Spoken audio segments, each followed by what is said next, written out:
Bienvenue pour ce track Green Finance, probablement un des tracks les plus attendus de cette 6e édition de Future of Finance. Pourquoi ? Forcément poussé par les investisseurs, par l'interne, par les différentes parties prenantes de l'entreprise, la fonction finance est en train de s'organiser pour répondre à ces grands enjeux, ces enjeux clés. Pour en parler, Julien Rivals, associé spécialisé des démarches de développement durable, ça fait plus de 15 ans qui traite de ces sujets. À ses côtés, Romain Descoux, associé spécialisé dans la transformation de la fonction finance, avec notamment une partie outils qui va être prépondérante. Alors, je vais commencer par toi, Julien. Pourquoi les CFO sont particulièrement concernés par cette évolution, j'ai envie de dire cette révolution ? Pour une raison très simple, Loïc, et assez évidente, c'est qu'on a besoin d'eux. Ouais. Voilà, ce qu'on appelle sustainability, l'ESG, les sujets de changement climatique ont besoin maintenant des compétences des directions financières. Alors la question, c'est finalement pourquoi on a besoin pourquoi on a besoin de ces compétences. Je dirais pour 4 grandes raisons. Le premier, c'est qu'un grand nombre d'entreprises ont pris des engagements extrêmement forts sur le climat notamment, mais aussi sur d'autres enjeux ESG, environnementaux, sociaux et de gouvernance. Il faut suivre cette performance, il faut la piloter. Donc il y a un enjeu majeur de pilotage de cette performance. Les compétences de tous ceux qui n'ont pas démérité jusqu'à présent en sustainability, en RH, etc. sont nécessaires, mais il faut avoir des compétences de plus, de contrôle pilotage. De gestion, de pilotage. Pilotage concret, c'est là où la fonction finance prend un rôle particulier. La deuxième raison, c'est une raison réglementaire. Ouais. On parlait jusqu'à présent d'informations extra-financières. Aujourd'hui, on parle d'informations ESG. C'est pas pour rien. Les mots ont un sens. Quelle différence parce qu'aujourd'hui, dans l'information ESG, il y a des informations financières. Par exemple, dans la nouvelle réglementation sur la taxonomie, le but est de publier des indicateurs, des ratios verts, de chiffre d'affaires verts, de CAPEX, d'OPEX verts. Et donc, c'est bien des chiffres financiers sur une matière qui est ESG qu'il faut produire.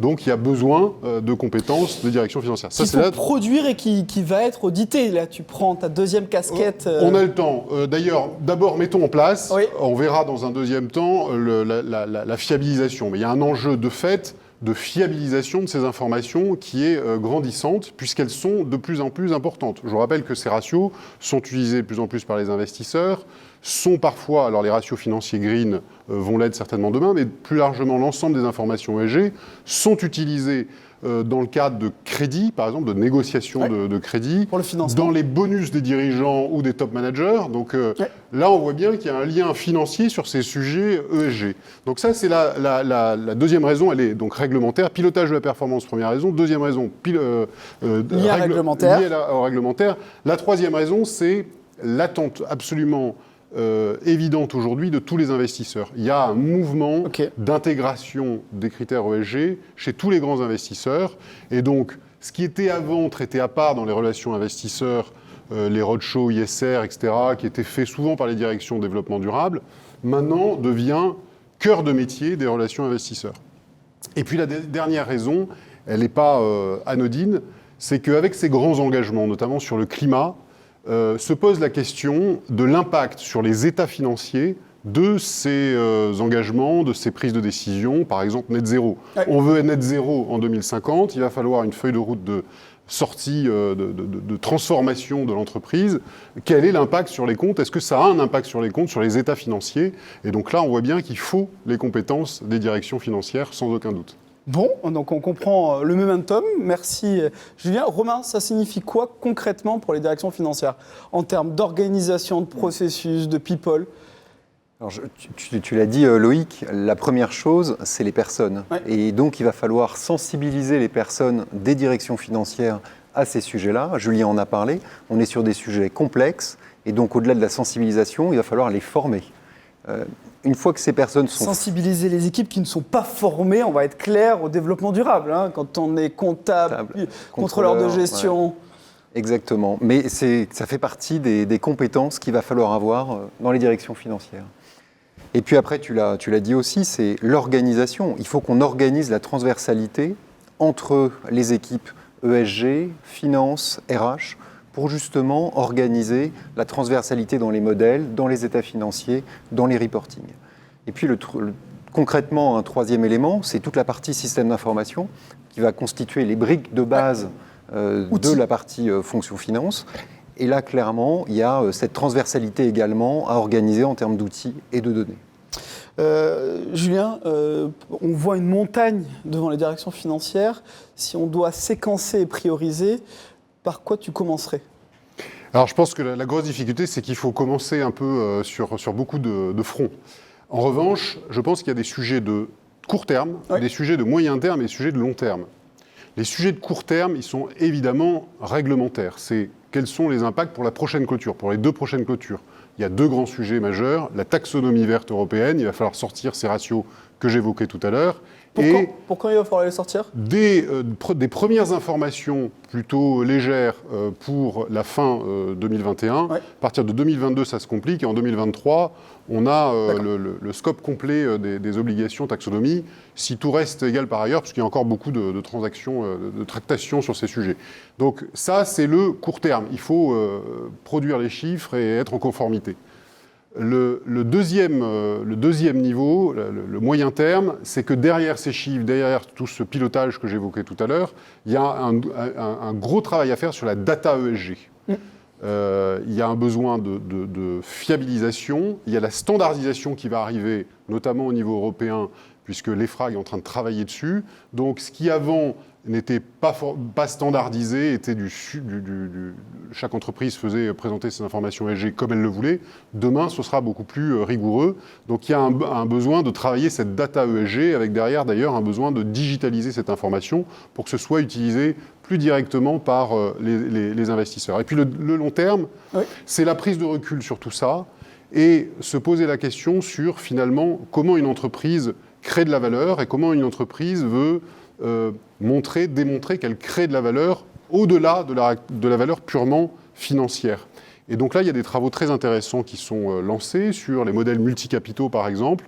Voilà, c'est questionner la création de valeur de l'entreprise. Pas que l'impact sur la valorisation, l'impact aussi, la façon dont l'entreprise mesure sa performance, la réflexion sur la mesure de la performance. Qu'est-ce que c'est qu'être performant ? Et donc cette réflexion de plus long terme, plus profonde, est aussi absolument essentielle. Et donc il y a bien, pour moi, ces 3 niveaux. Revenons au court terme. Tu as parlé de data, Julien. Je me tourne vers Romain, spécialisé dans la transformation de la fonction finance et notamment dans les outils. Le marché des éditeurs est-il prêt ? On voit que sur Future of Finance, on a une quinzaine d'éditeurs et qui se positionnent plus ou moins sur le sujet. Est-ce que le marché des éditeurs est prêt, selon toi, pour sortir toutes ces datas dont vient de nous parler Julien ? Alors, déjà, il y a un contexte historique. C'est qu'aujourd'hui, on voit que c'est une fonction qui a été historiquement mal équipée dans la partie production de reporting, avec beaucoup d'Excel, beaucoup de choses qui étaient faites de façon artisanale. Là, tu parles spécifiquement sur les enjeux réglementaires de RSE. RSE, exactement.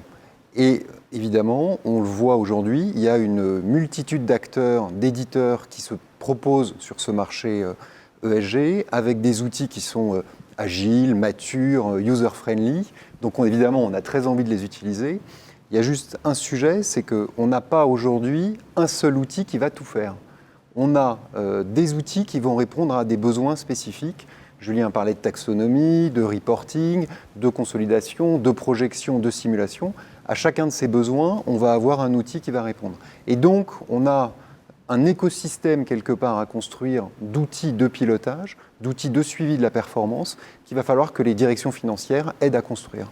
Et il n'y a pas, j'ai peur que nos amis qui nous regardent sur Future of Finance créent un peu d'anxiété sur est-ce qu'il va y avoir une consolidation, une convergence ? Quelle est ta conviction sur est-ce qu'il faut attendre ?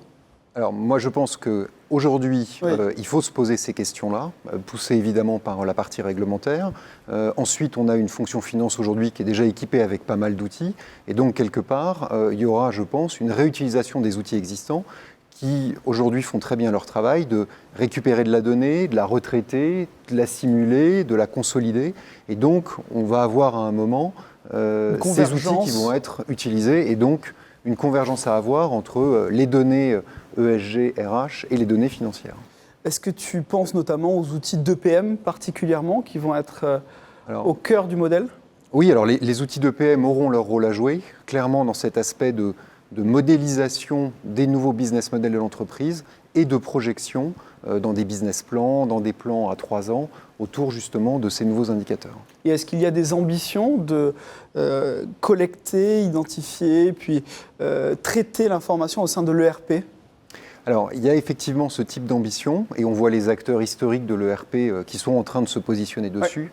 Ouais. SAP Oracle, là, qui sont partenaires de Future of Finance, on peut les citer. Et on les salue évidemment. Oui, il y a ce sujet de mettre la donnée au cœur des ERP comptables. On aura la réponse dans quelques années, mais clairement, aujourd'hui, on a des éditeurs qui travaillent sur ce sujet-là. Bon, on voit qu'il y a quand même une différence entre l'urgence aujourd'hui et la maturité des outils. Quelques convictions pour conclure, Julien. Oui, je dirais qu'il y a sur l'aspect des outils, il y a 2 gros challenges très complexes pour les directions financières. Le premier, c'est le lien avec les comptes. Puisqu'on voit bien que financiers et ESG sont connectés, et donc il faut faire ce rapprochement, c'est ce qu'évoquait Romain à l'instant, avec éventuellement des acteurs qui suivent le reporting financier, qui vont pouvoir... Le deuxième gros challenge, c'est le temps réel. C'est-à-dire qu'on est jusqu'à présent dans le reporting ESG sur un reporting souvent ex post, c'est-à-dire qu'on le fait en janvier, février, mars pour l'année qui vient de se passer. À partir du moment où vous avez des critères ESG qui rentrent dans le bonus des dirigeants, qui sont utiles pour savoir le coût du crédit que vous allez rembourser, effectivement, on ne va pas attendre la fin de l'année pour savoir si on est sur la bonne pente. Vous voyez, donc il y a un besoin de pilotage en continu, et donc ça veut dire repenser assez fondamentalement les outils de pilotage qui sont aujourd'hui en place, qui sont, comme Romain le disait, assez limités pour le moment. Un dernier point, Romain, peut-être ? Moi, je crois que les équipes de la direction financière ont envie de se projeter vers ces nouveaux sujets. Tu sens de l'enthousiasme par rapport aux entreprises que tu conseilles ? Oui, clairement. Il y a vraiment un sujet de sensibilisation des équipes avec des gens au sein de la direction financière qui veulent aider. On a eu une vague digitale il y a quelques années avec des gens qui ont été sensibilisés au digital. Ben voilà, on va vivre, je pense, à peu près la même chose avec les sujets verts. Bon, écoutez, oui. Oui, c'est un formidable challenge à la fois. Je pense que les directions financières le voient un peu comme la patate chaude qui leur arrive dessus, pour être très franc, au moins une partie d'entre elles. C'est ce qu'on voit un petit peu, absolument. En réalité, c'est une chance inespérée de repenser la fonction finance plus largement, de lui redonner du souffle et de l'utilité sociale, parce qu'il y a aussi, pour attirer les talents dans cette fonction finance, c'est aussi essentiel de l'enrichir. Et donc, je pense que c'est aussi un sujet magnifique à prendre en considération pour la fonction finance, mais de toute façon, elle ne va pas avoir trop le choix parce qu'on a besoin d'elle. Bon, je garde cette note d'optimisme pour conclure. Merci infiniment, messieurs. On ne manquera pas d'en parler sur cette 6e édition et puis tout au long de l'année au sein des différents cercles que l'on organise en marge de Future of Finance. On va passer au cas concret avec le groupe Bell qui nous présentera sa démarche et un outil, Workiva, qui se positionne, comme vient de le décrire Romain, sur le sujet. Merci, à tout de suite pour la suite.